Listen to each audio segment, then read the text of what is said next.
সরকারি চাকুরিতে কোটা ব্যবস্থা সংস্কারের দাবিতে ১ জুলাই থেকে আন্দোলন শুরু করেন শিক্ষার্থীরা।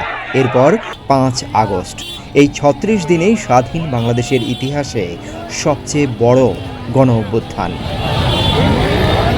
ছাত্র জনতার প্রতিরোধের মুখে এই ৩৬ দিনে শেষ হলো একটানা ১৫ বছর ধরে চলা আওয়ামী স্বৈরশাসনের। ছাত্র জনতার ব্যাপক বিক্ষোভের মুখে ৫ আগস্ট প্রধানমন্ত্রীর পদ থেকে পদত্যাগ করে দেশ ছেড়ে পালাতে বাধ্য হয়েছেন শেখ হাসিনা। এমনই প্রেক্ষাপটে সাবেক এই প্রধানমন্ত্রী এখন কোন দেশে রাজনৈতিক আশ্রয় নেবেন এই নিয়েই বিভিন্ন মহলে চলছে জোর আলোচনা। এরই মধ্যে ভারতের বিভিন্ন সংবাদ মাধ্যমে বলা হয়েছে হাসিনা যুক্তরাজ্যে যাবেন এবং সেখানে রাজনৈতিক আশ্রয় নেবেন।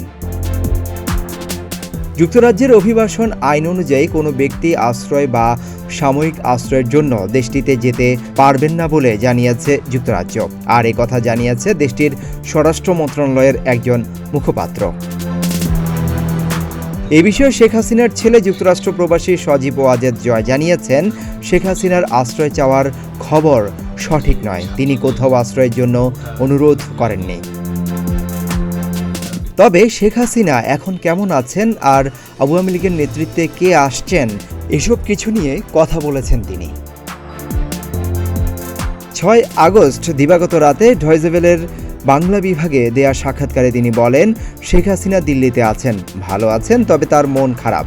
কারণ দেশের জন্য তিনি এত কিছু করার পরও সেই দেশের মানুষ তাকে অপমান করে বের করে দেবে, আক্রমণ করতে যাবে, এটা কল্পনাও করতে পারেননি তিনি।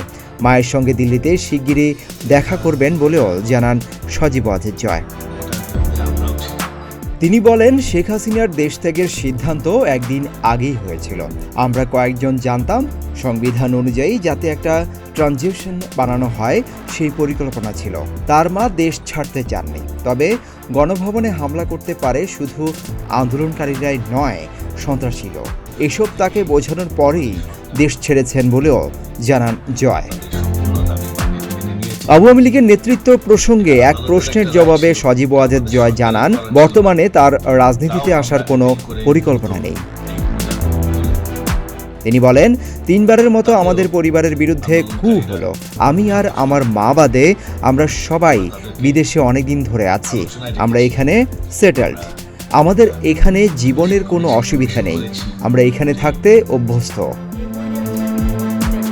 আওয়ামী লীগের মন্ত্রী, নেতাকর্মী ও ধানমন্ডি ৩২-এর বঙ্গবন্ধুর বাড়িতে হামলা, আগুন দেওয়ার ঘটনার সমালোচনা করেন সজীব ওয়াজেদ জয়।